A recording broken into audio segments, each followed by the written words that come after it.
Question number 6 is the people question.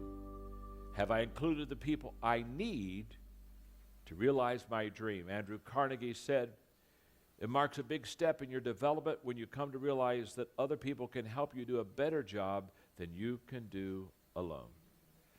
Remember my book, The 17 Laws of Teamwork? The law of significance. 1 is too small of a number to achieve greatness. This is all what this is about right here. Bringing people around you that are going to allow you to reach that dream. Let me tell you the first time I realized this. Margaret and I graduated from college in the 1st of June in 1969. The 2nd week of June, June 14th, Margaret and I were married. And then the 1st week of July, I went to my first little church in southern Indiana, little church. I mean, talking about a place called Hillham, 11 houses, 2 garages, 1 country store. Got the big, old building, over 100 years old, the whole process. And they couldn't pay me. It was just a bunch of farmers, rural people. They couldn't pay me very much. They could pay me $80 a week, and I had to pay all my utilities and everything on top of that. So obviously, it wasn't going to be enough. And so they said, well, John, you can work, do another job too. You don't have to just do this, and that'll kind of help subsidize your income. And I'll never forget, we were having this little board meeting, and they were telling me that I could go get jobs elsewhere. And Margaret was in the meeting, and she stood up and said, can I say something? And they said, sure. I'll never forget, Margaret looked at them, and she said, God has called John to do this, and he's going to be a great leader. And he shouldn't do anything but this. And I'm going to make sure that that's all he does. And she said, I'll get other jobs to subsidize the income so that he can stay full-time and build this church. And she was a kindergarten teacher. She was a teacher by degree and profession. And in that little village, they just had a half a day of kindergarten for the small group that they had. So Margaret taught half a day of kindergarten, and then she worked at a jewelry store every afternoon to help us with the income. And then she cleaned houses on Saturday and in the evenings. And for the first 2 years, she financially supported us so that I could stay focused. And I very quickly began to grow that church and build that church and began to get my reputation as a leader and as a builder. And I remember those early, quote, difficult, lean years, I'd look at Margaret and I'd say, you take care of me today, and I'll take care of you tomorrow. And for the last 35 years, I've been able to take care of her. And we've traveled the world together. We've seen an awful lot of amazing things happen. But what I'm saying to you is, your dream is too big just for you. Are you with me? In fact, if your dream is just big enough for you, you don't have much of a dream. So Chris Hodges, one of my wonderful friends in Birmingham, when we were talking about the book when I was writing it, and here's what he said. He said, a dream is a compelling vision that you see in your heart that's too big to accomplish without the help of others. Some people have a dream but no team. Their dream is impossible. Some people have a dream but a bad team. Their dream is a nightmare. Some people have a dream and are building a team. Their dream has potential. And finally, some people have a dream and a great team, and their dream is inevitable. It's not enough just to have a dream. You got to have a dream team. And let me just stop here for a moment. And can you not see sitting down with your dream team and going through the 10 questions and having people begin to analyze themselves and where am I strong, where am I weak? Because see, here's what if I had 10 people that are my key people in my group, quote, my dream team, I'd go through the book together, I'd go through these DVDs together, and I would have everybody mark what number they are on every dream.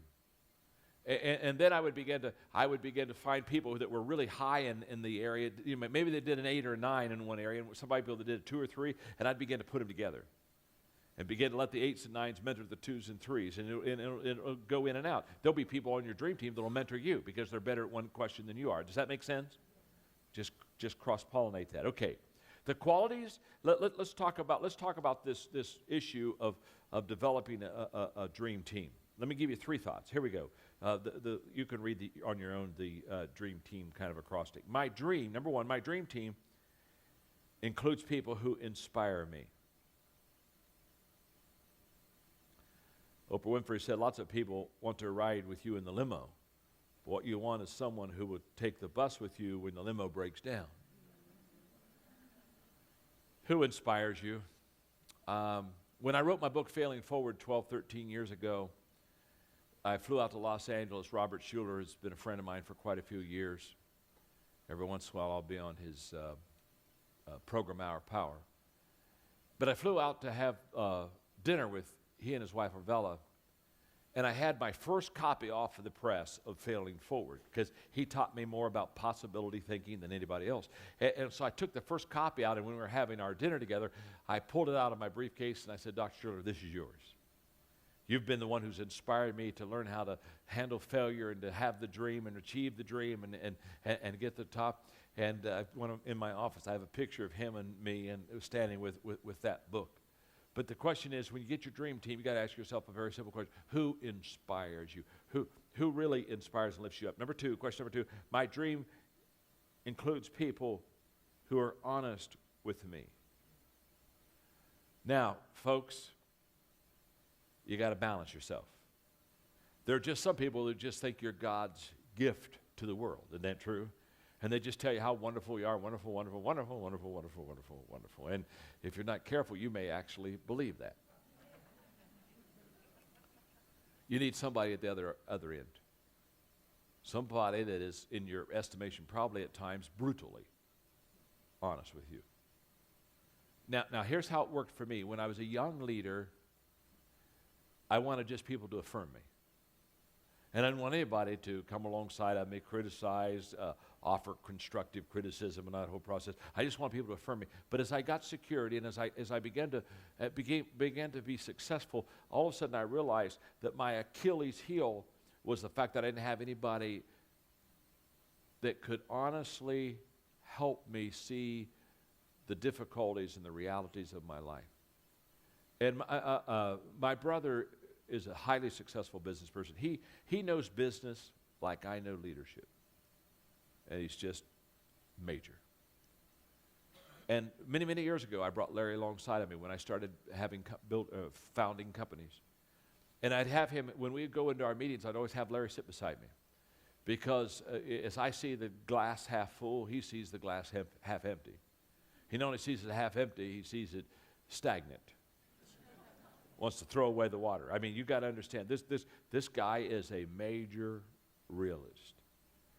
And he taught me so many principles about make your first loss your last loss. And I mean, he's taught me so much about business and about how to do these things.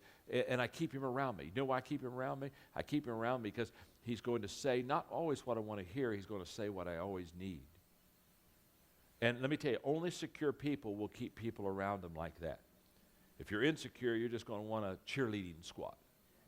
Pom-poms. Okay? Number 3, my dream team includes people whose skills complement mine.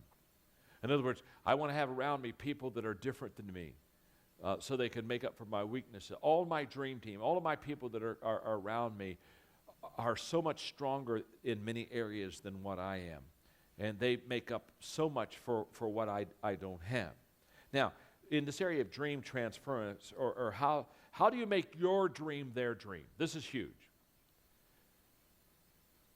Let me just say a couple things, and then I'll break it down for you. The leader discovers the dream and then finds the people.